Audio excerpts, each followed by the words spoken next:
Welcome to Discovery Garden Nongkai. My name is Hans Fritschi. In today's episode I'm going to talk to you about some fruits. We have shown you these fellows. These are figs, the European figs, very delicious. Besides, here you have a fruit, it's called Malay apple. It doesn't not only look like a plum. Good. It actually tastes like a plum too. I make a fake plum cake with this when they are in season, and it's absolutely good. Sweet and sour, both tastes wonderful. Then you know those guys. These are the mangoes. I mean, they are originally from Southeast Asia. Used to be a sign of wealth in boom towns in Brazil when they were brought in, in certain rubber towns like Belém or Manaus. They were the street trees because they were considered a fruit imported to Brazil from the old world, from Asia, and they were like a status symbol. We are going to talk extensively today about the graviola. I made a jam out of this very interesting fruit. This was originally not in Asia at home, but it came from the Caribbean or from South America in general, from Brazil. It's very popular in Brazil. It's sweet and sour, and I will show you later how to preserve this difficult fruit. Oh, there's a fly. Yeah, they like the graviolas too, so I like to eat it with yogurt. Now, do we go into the yogurt with the spoon and then back in here? No. Huh? We do not want to import anything, or if we had it in our mouth, do we go back here? No. In there? No. In here? Yes, because we are going to eat that now. And it's really tasty. It only contains about the jam I'm talking. The jam, you will see later how we make the jam. It contains only about 30% sugar, and this is very little for this fly. It's really irritating me. It loves me, but I don't love it. Anyway, fabulous. It's just great.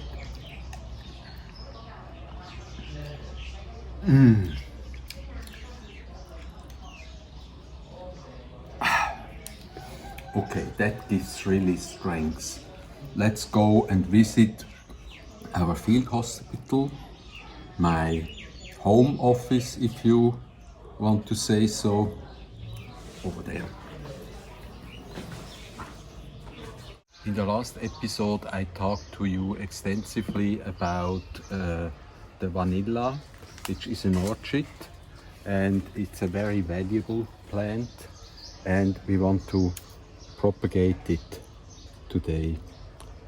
We cut it here, and you see these are roots already. Here a small one too. So we are going to make more plants from this one. This one was actually ordered by some people over in Laos. That's just across the Mekong over there. But the border has been closed, and now this is getting too big. We make better new plants right now, and that is very, very easy. I mean, in German we say, die dümmsten Bauern haben die größten Kartoffeln. That means the most stupid farmers have the biggest potatoes. But this is really easy, even for a stupid farmer, to propagate vanilla. So, okay, already done. Now this will root here. We also carefully put some dirt near this small root over there. This is good dirt with a lot of material from nature, organic material, and then we spray it a lot and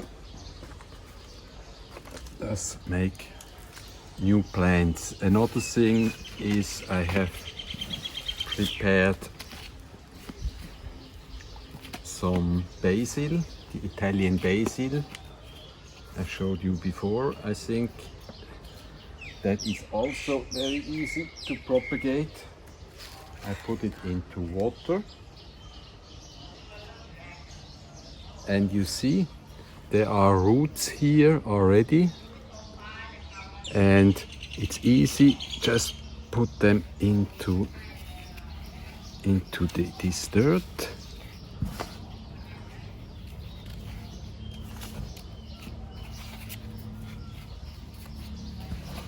And this looks a bit sick, but I think it will recover very soon now. And then we have the base to make nice spaghetti sauce, or the tomatoes, salad with salad mimosa with cheese, mozzarella cheese and Italian basil. Divine. Okay, I take you to the next step in my garden. Okay, now we are a step further from the field hospital. We are in the nursery. You can see here different plants that I try to grow, that you already know if you are a regular guest in our garden. This is the egg fruit. And this fellow is really interesting. You see, it has sprouted. It's the salt olive from China. It's really bearing fruits very quickly and delicious. They are not really from the olive family, but they are. The taste is not distinctable from the real olives. So here another sign of hope. Here you have a survivor. I cut a piece of wood from this one. This is grown from seed, but this is grown from cuttings. It's the burrflower tree, a very big tree. Here you see another baobab. It's a baobab from Madagascar. There are 9 different baobabs. This one is in the list of endangered plants from Madagascar. 1 baobab from Africa, 1 from Australia, and 7 alone from Madagascar. And in our patio garden we have now managed to have 7 out of 9 baobab species. And over here you see another fruit that is not very well known in Thailand. It's a strawberry guava. It will turn. This one is the yellow variety. We have the red variety too, and it's quite delicious. And we have several guavas. I will show you one other one just now. We go over there and get some fruits.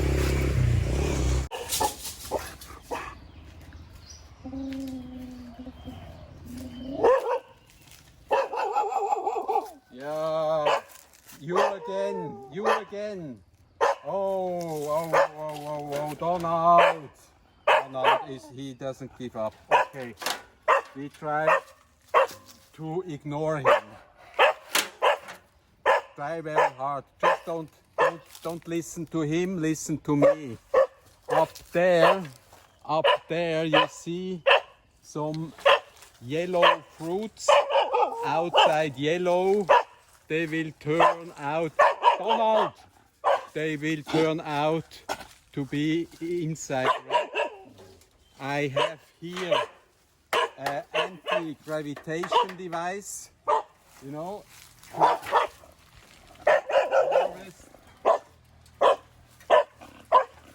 Donald!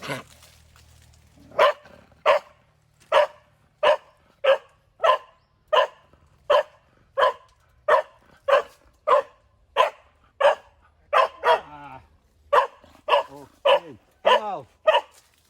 Have a graviola! So, okay, I guess we walk away from this. This is a nasty dog. You see here, these are not very common in Thailand. I got the seeds from South America, where they are very popular. It's the Guava. This one is over the hill already.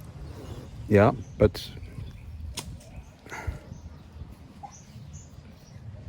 fine taste still. So this is okay. This is still okay. Very tasty fruit, makes a nice jam. But now we go for the main topic of today's show. We go to get some graviolas. Okay, here we go. Donald is temporarily, what did I say? He's still very loud. Okay, here, this is the Graviola tree.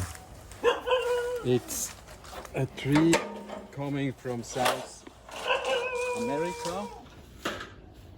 You can see there are several fruits up there, high up. I mean, it's dangerous work to pick them because gravitation, we might fall down. And my bones are a bit old. I'm 63 years old and I can feel it. I think over there we may have a nice one.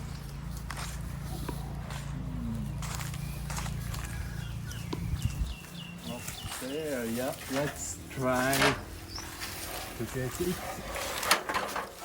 It's also dangerous not only because of the gravitation, but as you can see here, the red ants are all over the graviolas. They love them too, and they are really nasty. I mean, compared with Donald, the size of Donald and his teeth. Okay.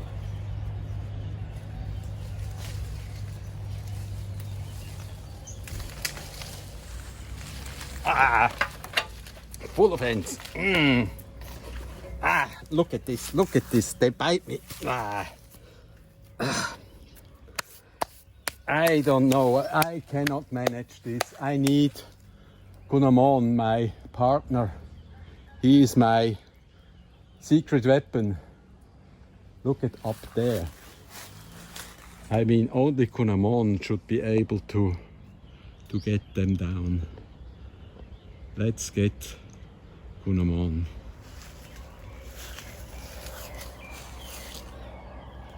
Okay, we were able to take down 2 of these fruits. I mean, the ants are all over. And now we need Kuna Moon, who is a native from here. And I'm on. Hello. Thank you for helping. okay, You know, there are some big ones up there. Maybe you can Okay. get them. I have a net here, like to maybe you need it. I think I hold the ladder for you, that you don't fall down. Yeah. Be very careful, huh?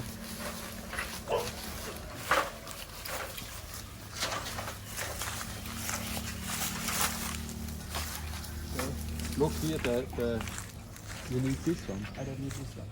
Aha. Yeah. Be careful, huh? Oh. Wow, a nice fellow. Oh. How? Oh. Yeah, ants all over. They are all over, those ants. So nice one, huh? You see the ants? They are back in on the fruit. That one is not very raw. Very raw. Yeah. Okay, I think now we have enough for today. Huh? Yeah. And they don't seem to be ripe yet, the rest. Okay, let's go to the kitchen where I can show you. Oh, one more word.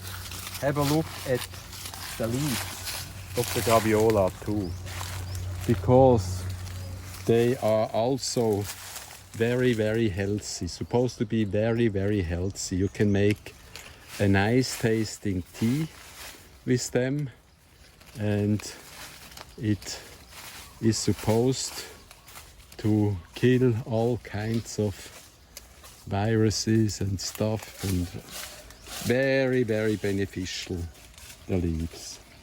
I will show you what to do with them in my kitchen. Okay, now we are back with our topic, the main topic today. It's the Graviola.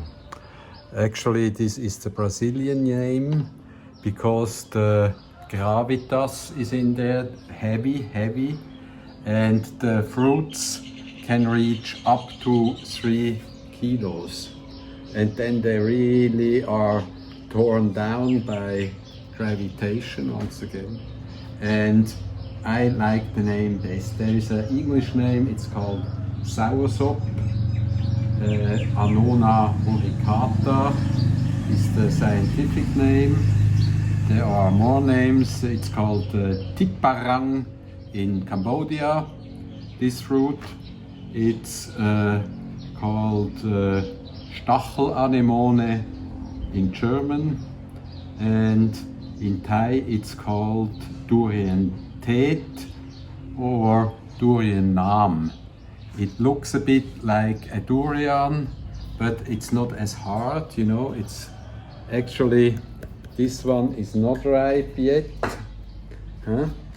We will see that later. Whereas this one is ripe, and this one, these two are ripe already. There are many uses.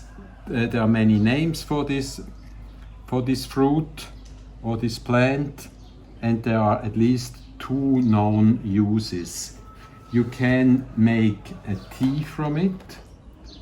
You see, we have carefully dried some leaves over here. Then we boiled them. That's how they look after they've been boiling maybe 3 to 5 minutes. And this is the tea. I'm going to pour some and then taste it. Nice brownish color. Nothing added, just boiled some dried leaves. And then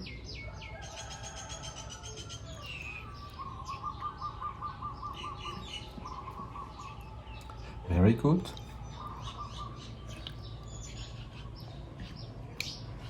Gentle taste, nothing added, no forbidden sugar, nothing. It's good. and it's supposed to be very healthy. You know, there are stories, if you look it up on the internet, Soursop, Graviola, use any name that there is, and you can Google the health benefits of Graviola tea. I mean, they tell you on the internet that it even can cure cancer. So I don't know. It probably, if it has really a beneficial effect, it probably strengthens the system, the health system in your body that's fighting infections. So take this information with a grain of salt. It's not proven that it kills cancer, so be careful. What I like about the Graviola is the fruit, really. You know, it's very, very delicious. You can eat it either raw, or we are going to make a jam. You see the different steps I will show you, and this is the result in the end. You know, this is making jam is a way of preserving things. You know, this is a typical European measure of preserving stuff. We here live in a tropical country.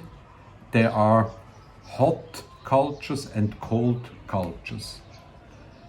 To explain the difference, a cold culture has winters where nothing grows, whereas a hot culture like here in tropical Thailand, there is never winter, there is always something growing, you know, different seasons of course. In the rainy season there are different things than in the dry season, but bananas, for instance, grow all the time. Now, this difference between hot and cold cultures is a fundamental one, because if you live in a cold country, you have to, in the time when you get the stuff, you have to be able to preserve it in order to eat something when there is nothing growing. So if you are from a cold culture, you will plan ahead. You have to plan ahead, otherwise you will starve to death. And in the old days, now supermarkets, they can deliver you bananas from all over the world all the time nowadays, but might get disrupted now in these difficult times. So it's good to know how to preserve food. Let's start with the Graviola. My relation to Graviolas started 15 years ago with one single seed. I got it here from a friend of mine in Nong Khai, and I grew a plant out of it, you know. And I neglected it a long time. It was laying around. Let's start the peeling here. I can tell you the story while I sit. These nets from the ants. They really live in symbiosis with some lice, protect them like pimps, protect them, and at the same time milk them. So these ants, they are like pimps. Yeah, okay. I take on the gloves because the meat is sourish and it might get at my fingers. Aha, look at this, very nice. Now if we have the gloves, we can take that out. So take the flesh out. Bravo Fricci. Ay. Okay. Okay, and this we throw right here into our garbage. We will make compost from this. We use everything here. So now you have the meat, and now you have to carefully cut out the seeds. Okay, here is a seed. As I told you, my relation with the Graviola started about 15 years with one single seed I got from a friend here up in Nong Khai. And I grew it into a plant, but neglected it for a long time. The seeds, by the way, are poisonous, so you don't eat them, just try to grow plants. And after 3 years, it didn't do much, you know. It didn't die. It was just not dead. I took it and planted it in Pattaya, and there the ground was very fertile because I don't know why, but the tree exploded. And a year later, so in year 4, suddenly we had 21 graviolas on our tree. 21. And I didn't know. I looked it up, you know. I looked up what graviola is all about. And then I read that they are very beneficial for health. And I thought, wow, I should plant a lot of those. And then it was very difficult to find seeds, especially in Thailand. Why was it so difficult in Thailand and not in Cambodia, for instance? You know, we are here at the Mekong. Huh? The Mekong is just behind us. Down there is Cambodia, Vietnam. If you follow the Mekong, which is right back here. And after a while, I found out I can source all these seeds in Cambodia. So why did the Cambodians grow this and not the Thais? This has to do with the history. Cambodia was a French colony, and the colonialists, whenever they found something interesting, wherever they had other colonies, they took it to their places, in this case Cambodia, Vietnam, and this fruit is very well known in Cambodia and Vietnam. Whereas in Thailand, a country that has never been colonized, this fruit was almost unknown until about 10 years ago. It started in earnest. And we started to import the seeds when there was this wave about 6 years ago. Suddenly, the stories about the graviolas were also read in Thailand, and Thai people got interested and wanted to plant graviola all over. And I knew where I could get the seeds. In the market in Cambodia, they do what I now do, and this is quite a fumble. This is a bit a hassle to get those seeds out, you know.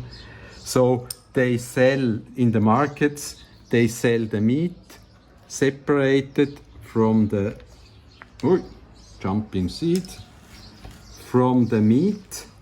So you buy half a kilo of that, and you can also buy the seeds. 1 kilo, before really the demand in Thailand for these seeds exploded, was 1 kilo of seeds was $1. A year later, the price for seeds in Cambodia in the markets had jumped to $12. Can you imagine? And we imported the stuff, and sold it here and disseminated the graviolas. They are still not available in supermarkets here in Thailand because as I looked all over my tours. I bought the graviolas and took out the seeds because they're really, I called them black gold a while ago. They were really, the price was very high, and I took them wherever I could find them. Amongst other things, I bought some graviolas at Mercado Comunal in São Paulo, and at one stand they had no graviola, and I asked, why don't you sell graviola? And the guy told me, it's muy difícil. And it's true. It's a difficult plant. I grow it now for 15 years. I still don't know when they are ripening. They are erratic. Sometimes they develop fruits. Sometimes the fruits fall off. Sometimes the fruits are hanging on. And it's a fruit not good. It has not a good shelf life, you know, in the supermarkets. I mean, okay, we took those now down. They are still hard.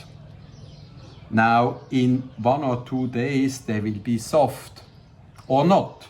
Maybe they will stay hard. These we just got right. They are soft and can be worked with, processed with. So we get the fresh seeds. They have to be planted within 3 months, otherwise they will not be germinating anymore. Another difficulty of the graviola. Now, if the supermarkets they cannot sell them because they would lose 80% of their merchandise. Will either, if you don't process them when they are ripe, in 2 days they are completely kaput. Tomorrow already, probably half of the fruit would be kaput. And now we have this nice meat. So they are a horror for supermarkets. But if you have them in your garden, okay, you can manage. But you have to really carpe diem, pflücke den Tag. You have to do it immediately once you have found them ripe, just process them. Then you can either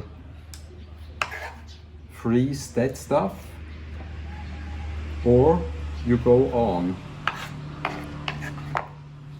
What I did in preparation to make the jam, I put them in the blender, you know, because they are a bit tough. They hang together. They are like a bit like cotton. But I mean, it's no problem if you eat them. But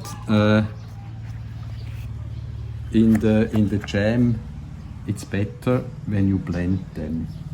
Okay, this I have done. Now I will measure how much stuff I have here and add, let's say we have 1 kilo of blended graviola flesh. Then you take 300 grams of sugar, mix it together and boil. And then you get a jam. This is the next step. I will show you how to make jam from this. I mean, most important, get the seeds out, plant the new plant, get the flesh away, put it in the blender, add 1/3 or 30% of the weight sugar, and then boil it. And then I show you in the kitchen how we finish our perfect jam, graviola jam. So good, so good.